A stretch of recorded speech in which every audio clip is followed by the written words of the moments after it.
Sure, a very good morning. Very happy to be with you in this very scenic campus. Really thank Professor Sunil, who was part of our government and the company for graciously inviting me here. I really it's a great pleasure to be in front of all of you today. And normally I'm very happy to interact with students, especially people who are graduating from college. But I need to give a disclaimer. We interacted with a lot of college students across India, but this is the first time I'm meeting a bunch of telecom focused grads. So there are certain things that we're improving in that area. We already made a forecast and already have a clear idea of how the future is going to unfold. Came here thinking and I'll tell you something about how I think the future will unfold, but you guys have probably done your homework. So I'll be very humble there. I will share my thoughts. But a couple of disclaimers. One, my experience is primarily working with communication providers in North America and in Europe. I know a lot of you will be joining Indian carriers and taking up work in the Indian telecom industry. That's not an area of expertise. I'm a new consumer there.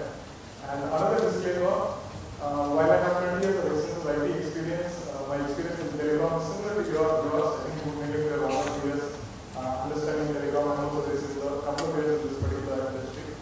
Again, so I'm similar to you, I'm also learning. And I hope whatever I've learned in the last couple of years of some use to you. And on a lighter note, whenever I talk to college students, typically the first thing I used to tell them is I was also a student like you, an engineering student. I studied in IT, electronics and communications.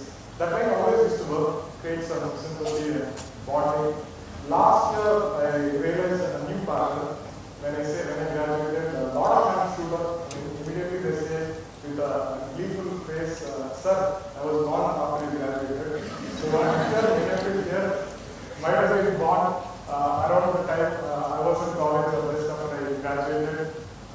So I'm hoping a lot of what I learned in those 20 years may not be truly relevant, especially in the area of telecom, which is dramatically changed. If you look at IT, the last 20 years, what I did when I entered the industry and what is being done by people today is dramatically different. Would I have even predicted exactly how it will evolve? No. But I think many of us can foresee the future. If you look at the seeds of the future are in the present, and that's going to be the pattern of what I'm going to talk. At least in the next 5 to 10 years, I think you can reasonably foresee how the future is going to pan out. And I think it's very critical for all of you who are betting your life on telecom as a career to understand how it is. I am part of a 10,000 strong family of associates in Cognizant who are betting our future, our professional career on communications and technology providers. We are fairly upbeat, and I'll share an understanding of the reasons why we are upbeat and we think we are heading the right direction within this particular industry. A little about Cognizant. We are a fairly young company. We just this year we finished 20 years of existence. And this year we'll be doing around 10 million in revenue. While many of you might have heard about Cognizant, know about it, many of you may not know what we do in Comtech practice. We focus on pretty much the top players. If you look at from a communication perspective, we work with the top players in the US, like AT&T, Verizon, all the top cable providers, Comcast, Cox, Charter, Time Warner, Cable, the top 3 mobile providers in the UK, Germany, the top players in Canada, the number 1 player in Saudi Arabia, Australia, and New Zealand, also with the leading players in Benelux, Nordics. India is a place, only this year we started work. We are working with the major players here, but we are still in our first year here. So what we do for our customers, pretty simple, we are an IT company. So what we do, there's a core BSS services, I think all of you will be aware of it. A lot of work around that, a lot of work linked to the online space. Look at it from a customer perspective, O2.com, Comcast.com, AT&T.com, a lot of the websites, the mobile interface, when the consumer interacts with the telco or the cable firm is developed in a very agile mode by us. We also do managed services, infrastructure management. We own the ERP backbone. We do a lot of end-to-end testing at the app level and at the device level. Pretty much, you could say typically what all the service lines that an IT company would have, including the smart stack. That's what we do for our customers. But what's different about us, what we try to think is why we are different and why we are successful is we focus very strongly on our customers. We are very customer centric. What does it mean? Professor Sinu was mentioning a lot about contract managers. We don't go by contract. We go beyond the contract. And that's the only reason why we exist and we grow faster than our competitors. Because if we just went for the contract, we can get replaced. So we always try and understand what is it that is going to make a customer stronger. Can we play a part in that? And can we make sure we are stretching ourselves to the maximum to make sure the customer feels that this is a part they can play on for many years. The strategy has worked till now. So typically, if you look at Cognizant, till last year we were growing faster than the competition overall. And if you look at Comtech as a practice, we are one of the youngest verticals in Cognizant, probably around a dozen years in existence. And over the last few years, we have had, I would say, fabulous growth. And this year actually will be the fastest growing vertical within Cognizant, which is something that makes us really proud. All of our competitors are much more larger than us. That's a fact. Our competition could be anywhere between 3 to 10 times our size. If you look at whether it's TCS Tecum or whether it's Amdocs or Accenture, that's fine. What we have proved to ourselves is we don't have to fear the competition. We can compete with them and we can continue to grow, and we do have a space in this industry and we can be confident about our future. That's in a nutshell about us. Also focus on breakthrough innovation in many areas. We have our own labs, areas like IPTV, mobile, a lot of specific product specific areas also. One of the recent acquisitions we did is also a very interesting area. It's a company called ITAS. Just a few months back, we bought it. We focused exclusively on video engineering. So if you look at the device interface, there's a lot of money today in entertainment. If you look at one area where consumers are ready to spend more money, it's obviously entertainment. And for that, there is a user interface. It could be a set-top box, it could be a smart TV. ITAS focuses on the development, engineering, and the QA around that. They work with a variety of chipset providers, desktop providers in fine-tuning those solutions and getting it to market in time for their end customers. In terms of industry, I think you know the basics. What's happening, number of mobiles in the world is getting close to the population in the world. That means virtually everyone has a mobile. There are some pockets where obviously people can still get a mobile phone, but that population is shrinking fast because even that's getting covered as we go forward. Now, if it's reaching a saturation from a coverage perspective, then why are we upbeat? It's very simple. The two growth areas are essentially wireless and data. And the combination of wireless and data is where the maximum money is. And this is the reason where all our customers are profitable. They're making a lot more money because people are ready to pay more for what they get. So it's no longer looked at as a commodity, but when you can bundle it, if you look at many of our customers, they have a concept of quad play. So they're not just providing a connectivity to your home, they are providing a broadband, they are providing entertainment, they are providing also mobile through some partnership or directly. When they do all of that, the kind of revenue that they can make out of a single customer is pretty high. And the other space which is growing very fast, where we see customers growing at 50 to 60% per year, is on the enterprise side or the SMB segment. That's an area again where I think thanks to the technologies, cloud, a lot of areas like that, huge increase in spend in terms of the solution. If you're running a small business or an industry, you do need communication solutions, and the way in which technology has leapfrogged can ensure, if you are really state of the art, the way in which you can price and the quality that you can deliver is far beyond what already exists there. So this is also another significant growth area for our customers.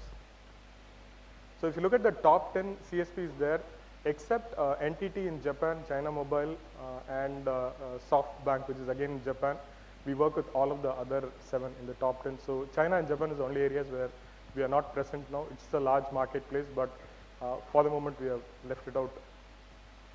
Another interesting aspect on telco, I'm not sure how many of you are aware of it.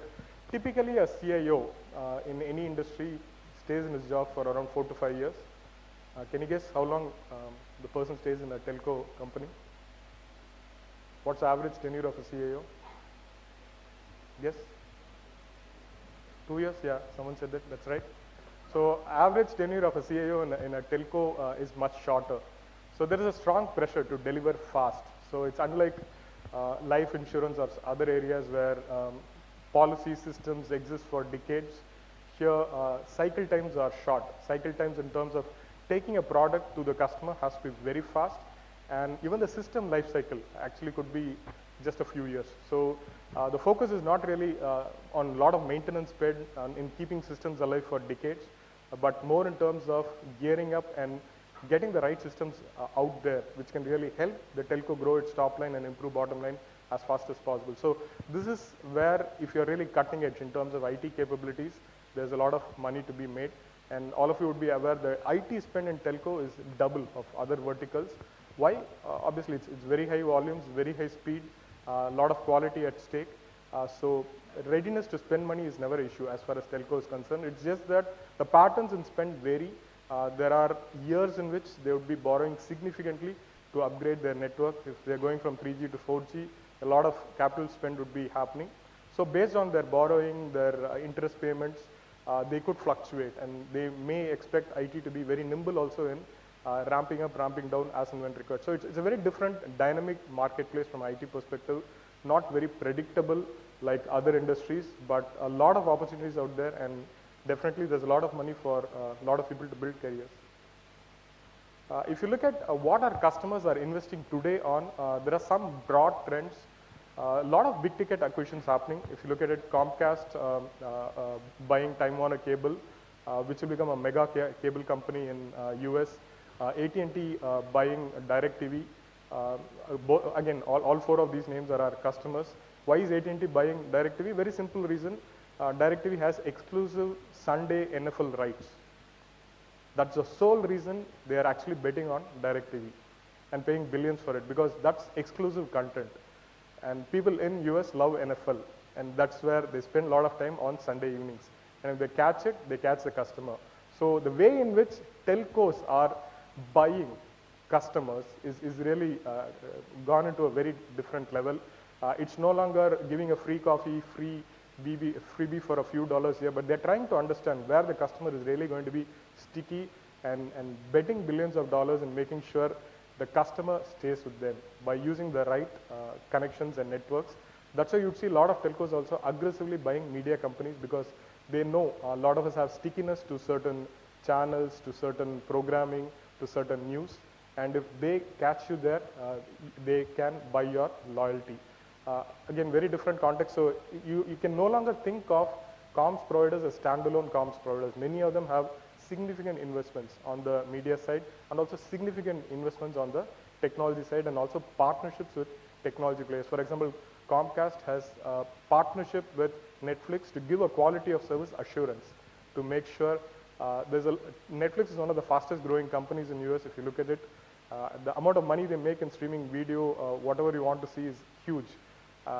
But Comcast has successfully negotiated for the first time in the industry a way in which they can give an assurance to Netflix, saying their subscribers will get a higher quality of service than anyone else. And that automatically makes sure that people know that if I am going to spend a lot of time on Netflix, Comcast is the channel by which I can get all the entertainment I need at the quality I need. So differences, different trends which would make sure the nature of the companies we deal with would significantly change as we go forward. Other areas on the enterprise cloud space, earlier if you look at it, the cloud services, for example, are provided by the likes of Amazon standalone companies, but today it's the likes of Verizon, AT&T, Deutsche Telekom, which is out there competing in terms of providing cloud services, data services, enterprise solution. This is because they already have the networks in place, they have the data centers in place. This is a simple way for them to boost their top line using existing infrastructure. So they are again competing, if you look at it, with the likes of Amazon and others. So alliances, competition, all of them getting a lot more complex as we go forward. The networks are significantly evolving. I'll touch upon it a bit later also. They are not just getting faster, but also getting more intelligent. And then there is a lot of industry-specific solutions which are coming in play. Because if you look at communications, it's not really a vertical, it's actually horizontal. It applies to all industries, and I'll also touch upon this topic further. And this is another unique way in which a lot more money can be made. If there is a way in which Verizon can provide very healthcare-specific solutions, which will ensure most of the hospitals in US would plug into Verizon networks. And that will give them a unique advantage in which the way in which they look at their patients, their instrumentation, and connect themselves across the hospital network. Then automatically, a lot of the hospital network comm spend will go towards Verizon. So simple strategies, they're trying to make sure they're taking each and every industry, whether it's retail, automotive, manufacturing, logistics, fleet management, and building custom solutions with a little bit of investment, which can make sure they gain a dominant market share of all the comm spend happening in particular industries. So all of this to make sure they maximize the leverage of the investments they've already made in the core networks. And I talked about investments where they're spending a lot of money, but all of them are also making bets in terms of setting aside at least tens or hundreds of millions of dollars in investing in a lot of startups in breakthrough innovation. So these are all the investments made by our customers. So if you look at it, there are 5 patterns. I'm going to touch upon each of these a bit more. One is in areas of breakthroughs in bandwidth and speed, which is very obvious, intelligent networks, which is also very obvious. Other few areas which are not so obvious are the data and analytics. How do you exploit the data?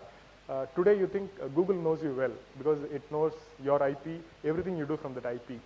But just think about it. Your telecom company knows more about you than anyone else in the world. They know everyone you call. They know every message you send. And they know everything about your internet usage. And that information, if tapped, you can get scared that somebody knows all this. But look at it the other way, it's also very powerful. And that power can be exploited. While there are certain regulations on privacy, there are also certain ways in which the data can be fully exploited.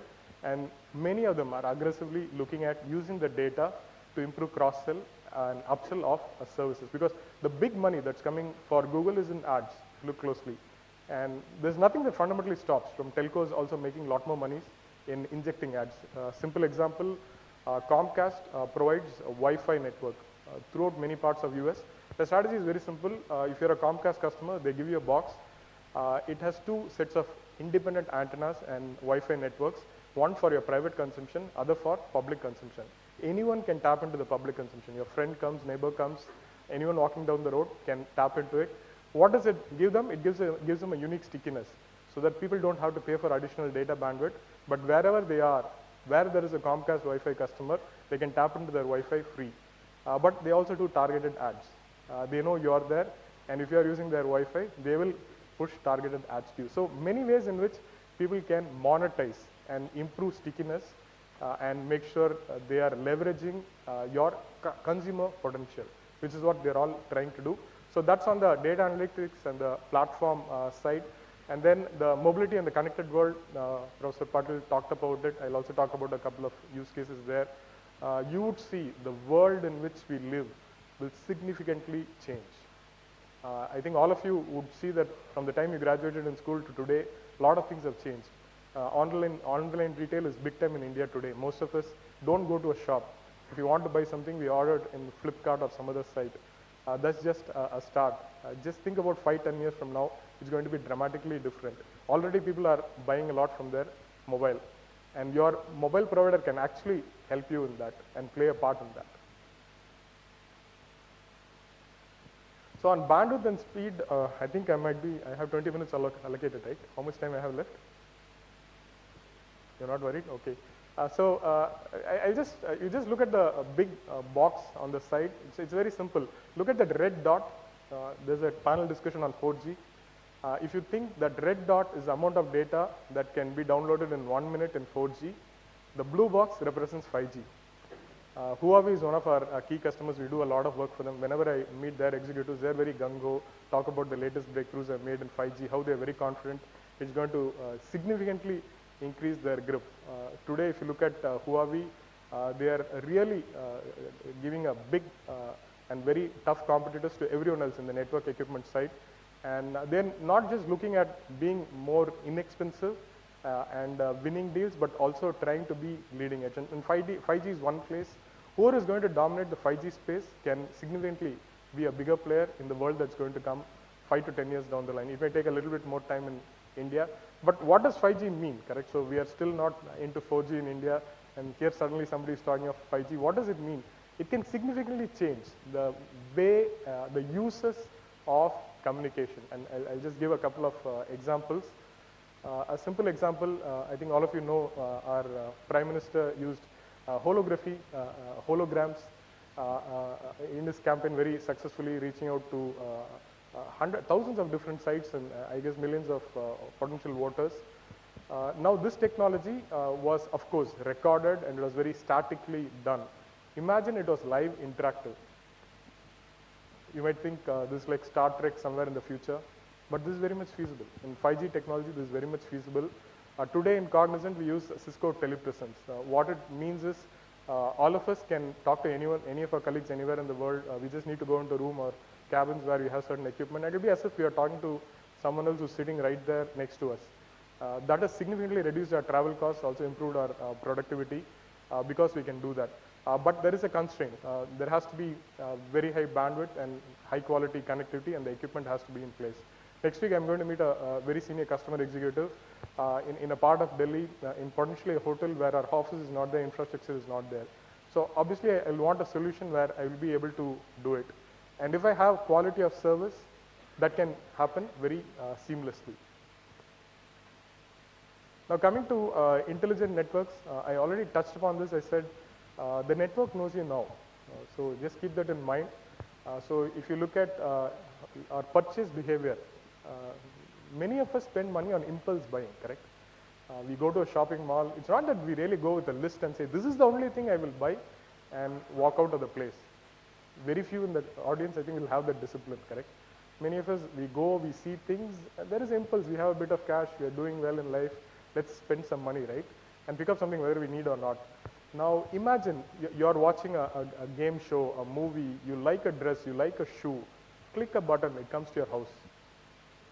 Imagine the amount of spend that will start happening.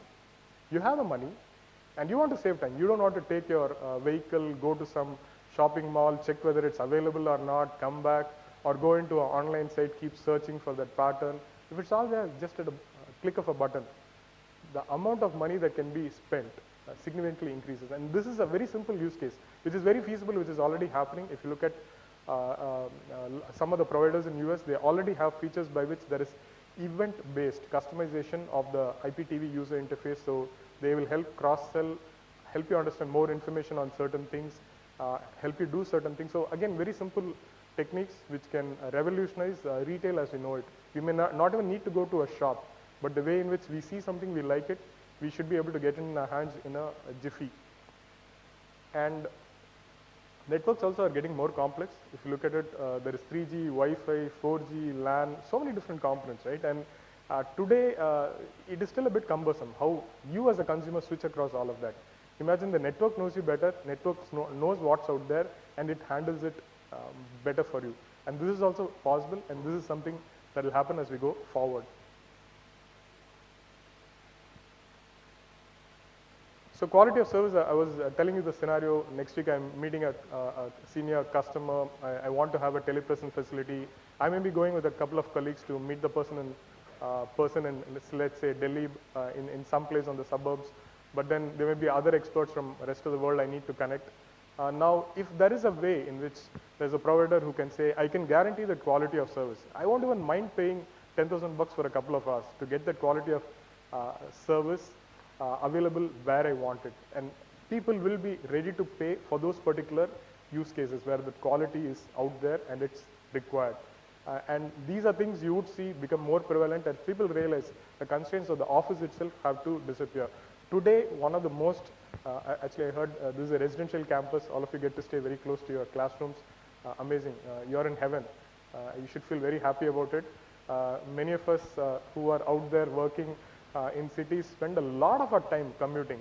And if you don't have a driver, it's very dumb. I sit in the car. I can take calls, but I shouldn't from a safety perspective. So what can I do? I just have to drive if I'm not using a driver, correct? And significant amount of time is wasted, and the country doesn't have enough foreign exchange, oil and gas, and we just burn up a lot of resources and energy and time in something which today technologically is not truly required. And if you look at why do we say we need to get into office, we say security, we say a lot of reasons. But today, technology is evolving to a level where through your mobile, your location can be pinpointed. very, very accurately. And your device itself can be made smart enough to know exactly what you do. If the device knows all about where you are, what exactly you do, does it really matter whether you are in a closed office or in some other setting? So just think about it. The way in which we work may be significantly better. And for all of you who are freshly graduating, I think you can all look forward to a better work-life balance than many of us endured. A lot of my 20 years was spent in commuting. Just put 2 hours per day into 20 years, you can understand how much of time I wasted in my life. I'm hoping all of you are able to use your time a lot more productively than what people earlier to you did. And even today, if you look at it, there is a lot of people who go on buses, but what is the fear? You can't get into calls, you can't do real work because you're not sure of the connectivity. But if there's a way in which people know this is IT corridor, this IT corridor will be assured high quality connectivity, I'm sure many people will be ready to sign up. Today we pay toll to use the road. What would prevent people from paying a nominal amount to use that particular IT highway in a true IT sense? Data and analytics, again, if you look at it, you would have heard an article, Facebook is trying to tweak user behavior. This is not myth, it's a reality. I think the past was, extrapolating the past is a given, right? So you can look at the past and say you try and linearly extrapolate, you may be right or wrong. But the latest in thing is to be able to predict and to be able to even prescribe, correct, or influence consumer behavior. Just some simple examples I've given. You're in a shop. Normally, I'm very bad at remembering dates. I keep forgetting birthdays of everyone, including few people very close to me. But if there's a way in which I walk in a shop, there is something my wife likes, my daughter likes, close to her birthday, it automatically tells me, correct, hey, go pick it up. This will make a difference. That would be a wonderful utility. And these things can happen. If you look at today's technology, these use cases can very easily happen where it knows you, it knows who you care about, it knows what they like. Very easy to stitch it together and promote your buying patterns. And connected world, M2M, it's not the future, it's already there. If you look at my customers, many of them are making a chunk of $1 billion from just the connected home service offering. How do they make the money? It's very simple. They already have the network, they have the connectivity into the home. All they have to do is bundle a very simple set of devices, a set of cameras, a set of safety equipment, which will give people the sense of security that wherever they are, their house is being monitored, that everything that happens in the house is being recorded. If at all anybody breaks in, they get an alert wherever they are. Simple concept. Will people be ready to pay $10 to $20 a month to do that? Absolutely yes. And that's a lot of money. You just multiply by millions of customers, a lot of money to be made. Simple, easily available technology to today, which is already a business stream. Now you just extrapolate it. Actually, TVs are getting smart, a lot of devices are getting smart, and connected home today can also take care of your temperature control, switching off the AC before even you go into the house, or warming it up before you go into the house if you're in a cold country. All of that today itself is feasible. Similarly, you have the connected car. Everything about the car, that information can be studied from wherever you are, and you can do a lot of things with it. Today, the German automakers are scared. Their automobiles they are selling will be considered as tin cans, and all the smartness will be governed by someone else. So everybody is afraid and trying to make sure they get a grip on the way in which the consumer interacts in something close to them. So if you look at the car, and the future of the car is going to be a small panel which is going to determine the consumer behavior. If it's going to say, hey, you're close to this area, this is a shop you need to go, or you want to eat this food, this is a restaurant that's recommended close, who's going to make the money? Is it the automaker who sells it and only gets a maintenance cost after that, year on year? Or is the person who's giving the smart solution, which can help get a lot more revenue through that channel? So all of our key customers, if you look at it, are making significant revenue stream in this, and this area is going to get more and more upgraded as you go into the future. It's not yet entered India, but I think it's a matter of time before it also gets prevalent in India. Today you see, for security needs, CCTV becoming mandatory. Police saying in a lot of places, you have to have CCTV. It's a very good practice to have that coverage. In China, if you look at it, when I went there, you don't have much of policemen out there, but they have a lot of cameras. So even on the freeways, when you go, banks of cameras which keeps probing, which keep capturing images, which will automatically send issue tickets, correct? So you can have systems in place without necessarily depending on a lot of people to be out there. And you would have heard our Prime Minister talk about the 100 Smart City project. This is something China has also invested in. Western countries have not really gone deep into it because of the legacy issues out there, but new emerging countries can definitely leverage it. And look at a simple use case. I'm using a Hitachi illustration. Very simple. I talked about commuting earlier, the amount of time we spent on it. If there is a smart way in which people can realize and then connect the transport network very efficiently so that you can understand whether it makes sense to use your car or a bus, and if it's easier using a bus, recommends you to do that. And when if you're going to switch to a train, it tells you actually, and make sure the bus trains are properly aligned with the train timing so that the entire population that needs to move actually there's a rush hour pattern. If you look at any city, there's only a 2-hour period in the mornings and evenings where all of the traffic chokes. But if it's fine-tuned to make sure all of the transport elements in a city are all handshaking and they are all coordinated, synchronized to make sure all of the people are reaching their destination with the minimal possible delays, imagine the amount of productive time that will get opened up and the impact that will make on society. Is this feasible? Yes, it is feasible. Hitachi even has systems on it. So you are going to see more of this, not yet in India, but these are concepts very easily that can be made to bear. And what is communication going to do? It's going to be the fabric that's going to connect all of this. And the other key aspect is, if you look at, Facebook provides APIs, Google provides APIs. Now, if you look at AT&T, Verizon, they're all also working on what is a set of APIs they can expose on their platform. They can charge others for usage of those APIs. So there is a lot of information, as I told you, that they have on you, and there is more information they can connect on you. And if they can provide a library of APIs which can be used by others to build applications on top of it, then there are phenomenal usage that will come. I've given some use cases here. In interest of time, I'll just skip it. I'll just take one use case on healthcare. So if you look at the problem in healthcare, it's basically breakpoints. If you look fundamentally, if the entire system knows who you are, what your history is, what your background is. Sometimes you switch doctors, you switch hospitals. If they know your background, their history, and they know what medication you're taking, and they know it accurately, mistakes can be dramatically reduced. Both the cost of healthcare and the effectiveness of healthcare can significantly improve if all of it is knit together. But it's one of the areas where there's a lot of paper, there is very little integration. So even though people have been talking of electronic medical records for quite some time, it's still not at an ideal stage. If we can provide a platform, which is what AT&T is trying to do, which will make sure you are perceived in a manner where your privacy is guarded, but then the trusted agencies, the devices all get to handshake seamlessly. Again, significant benefits that can be opened up in making sure you get treated better.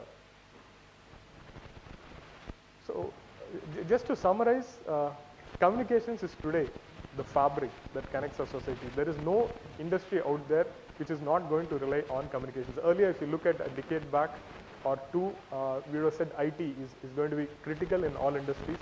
Today, I would say communication is going to play an equally important part. And this is the opportunity that's out there. So do not think that the communications money is going to come only in the consumer segment. Every industry out there is going to significantly increase its spend on smart communications. And that is the opportunity that's in front of all of us. And it's not just about making money, which is what I spoke about till all this time. Communications is also transforming our society. Just a couple of constructive use cases. I think all of you will be very familiar with both of them, so I'll not elaborate. This is structure, correct, where someone has designed structured social transformation. But you also know about Arab Spring. How did it happen? Again, communication revolution. So there's also unstructured society transformation that's happening today. If you look at one of the best transformations that can happen in society is by transparency, by information dissemination. When I was in college, I wanted to go to US for grad school. Even to know about colleges in US was a very complex process. I had to go sit in the US consulate in a particular room for a limited number of hours. I had access to a thick book, and I had to see it and write down notes. No other information available. Internet was not present. But today you look at it, all of you have at your fingertips a lot of information. And that is the biggest way in which the inequities in society can be bridged. And if you look at who plays the biggest part in it, it's communications. So you as an industry, whether you perceive it or not, are not just making money, but you are also equalizing society. And that is the biggest way in which we can unleash the potential, especially in a developing country like India. I think what we can do back for society is truly phenomenal by introducing affordable communications and making sure it's effective in every sphere in society. So just wanted to leave with the last thought that all of you have a very crucial role to play. Make sure whichever company you go and work for, you do your job well. You make sure not just you succeed, your company succeeds, but also our industry succeeds, because this is the core, correct? It is a lifeline. In olden days, we would have talked about Indian Railways and the role it plays in connecting our large country. I think communications plays lot more critical role. So you have a key role to play. So stay focused and make sure you do your jobs well. And in the next 20 years, I think all of you would be working for 20 or 30 years, hopefully in the comm sector, if not some other allied sector. Make sure you stay on top and help transform this industry, because this is one industry that's not going to stay static. I think all of us know it. We have seen it. It will continue to evolve. So the industry you are going into will not look the same after 10 years or 20 years. But all of you are young, intelligent. So continue to stay young and intelligent, irrespective of how much ever experience you log, and you will definitely do well in life. Thank you so much. Thanks for listening.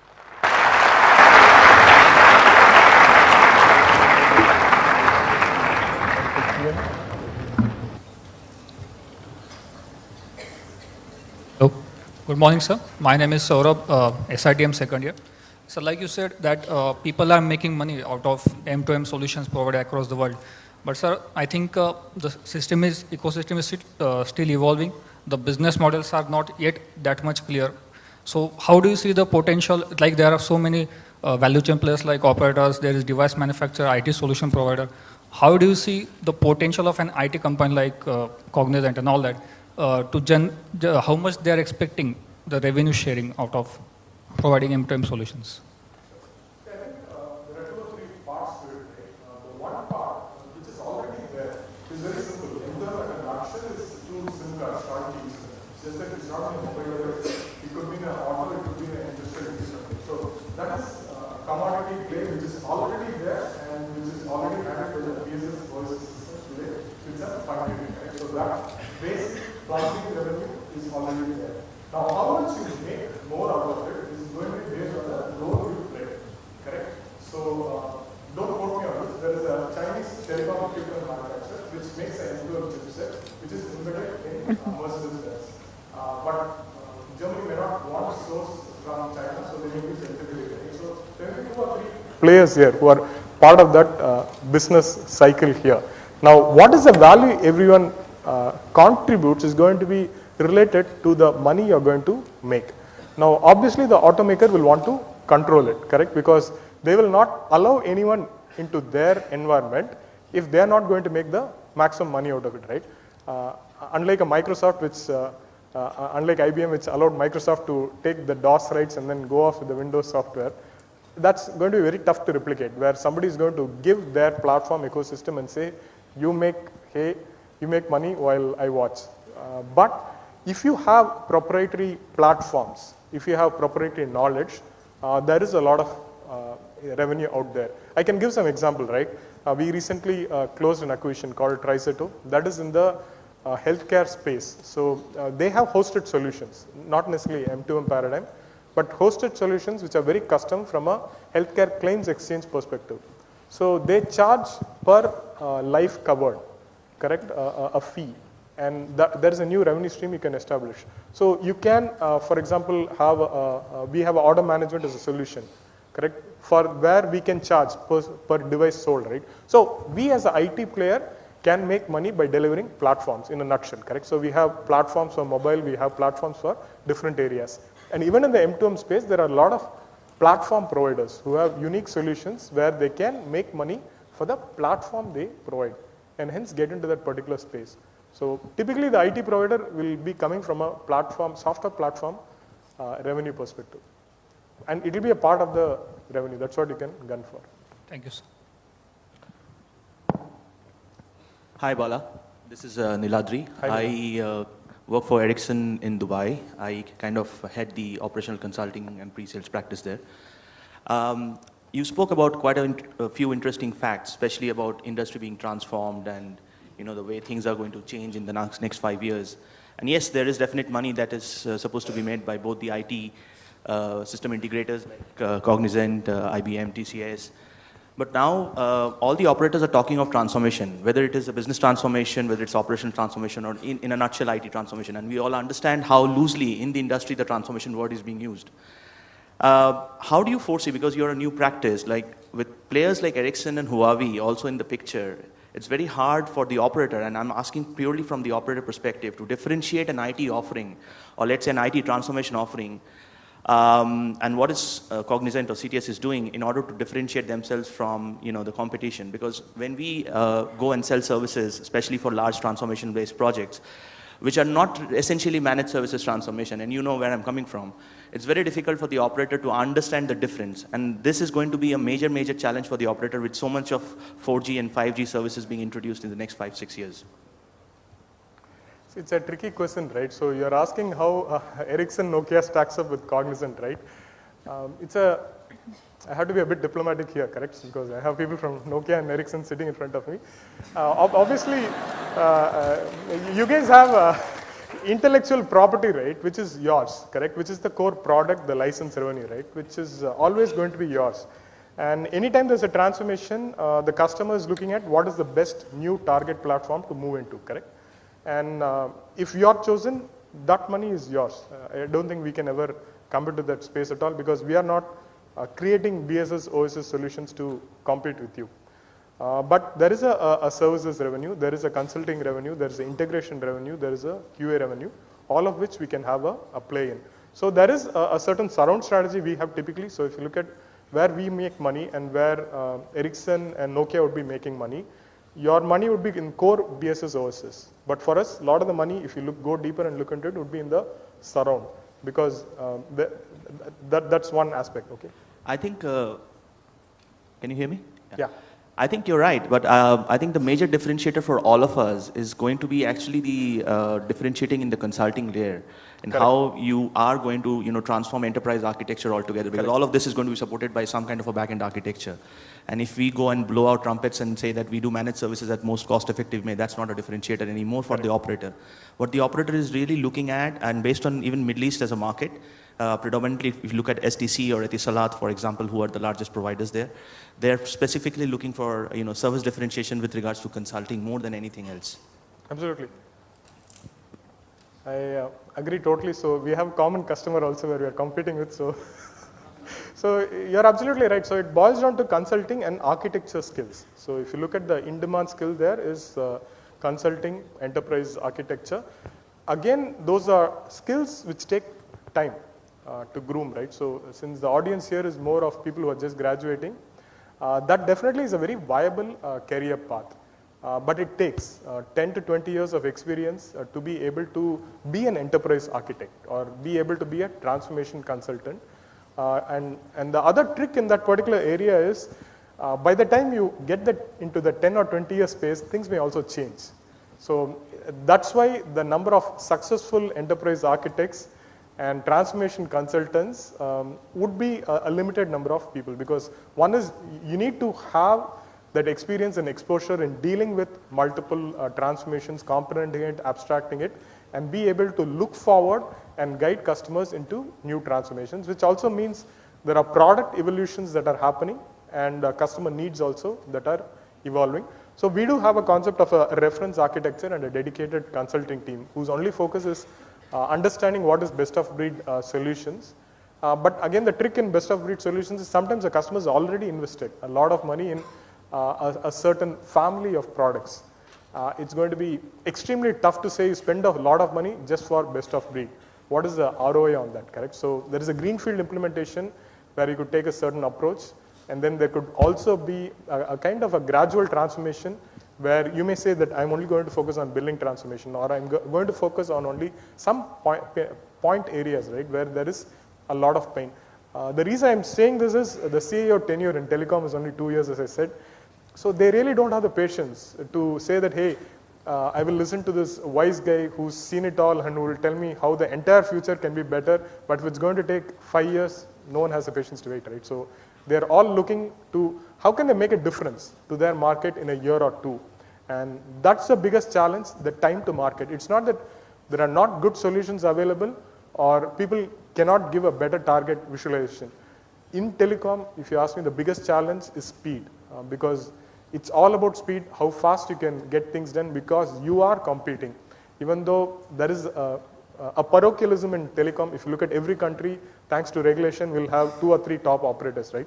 Some of them are cross-held, some of them are multinationals, but every country will, there is nothing like global players in telecom in a true sense where you can say that there are 3 or 4 people. Like in the online space, you have Google dominating the entire world. That may never happen in telecom because of regulation. You'll have every region, every country, EU, US, each saying they want to control who really dominates my network. I feel it's a national asset. I don't want others to get in. But then there is also a healthy competition, which every country would like to push people towards. So it's a finite customer space. So that's the other challenge. In telecom, you'll realize there are only, if you're in a particular region, there are only going to be 2 or 3 people who are really going to make a big difference, who are the guys who really matter. So you really have to take those customers extremely seriously. So you talked about Saudi Telecom. They are the dominant player in Saudi Arabia. So if you disappoint them, you're dead. You have to walk out of the country, correct? So it's unlike other areas. If you look at retail or other areas, there are a lot of players. If you take a risk, you could move across, but here you really have to get it right in a particular context. So it's also how you evolve with the customer, and other aspect of transformation is also the customer's capability and ability to transform themselves. So those are things you need to think and then work backwards. So transformation is not easy to describe or teach thing. So that's the only caveat I'll give you. So there's always a bunch of transformation proposals we are working on, and transformation opportunities. We are working on multiple customers today. But it's really cut and paste where I can come, show a deck and tell you guys, this is the handbook, you go slice it, you all did your B school, you can go and do 10 more transformations. No, it's not as simple as it. There's a lot of context behind it. And that is a challenge that I see in telecom compared to other areas. If you look at other verticals, I think the cut and paste is easier. If you really get it right, it's easy to take to other places. Here it gets a lot more contextual and a bit more complex. And the needs also vary widely between different players. Hope I answered your question. I think we overshot the time. Thank you so much. Thanks for listening. So please stand. Thank you, sir, for sharing with us your experiences and insights. I now invite my colleagues to felicitate sir with a memento as a token of our gratitude.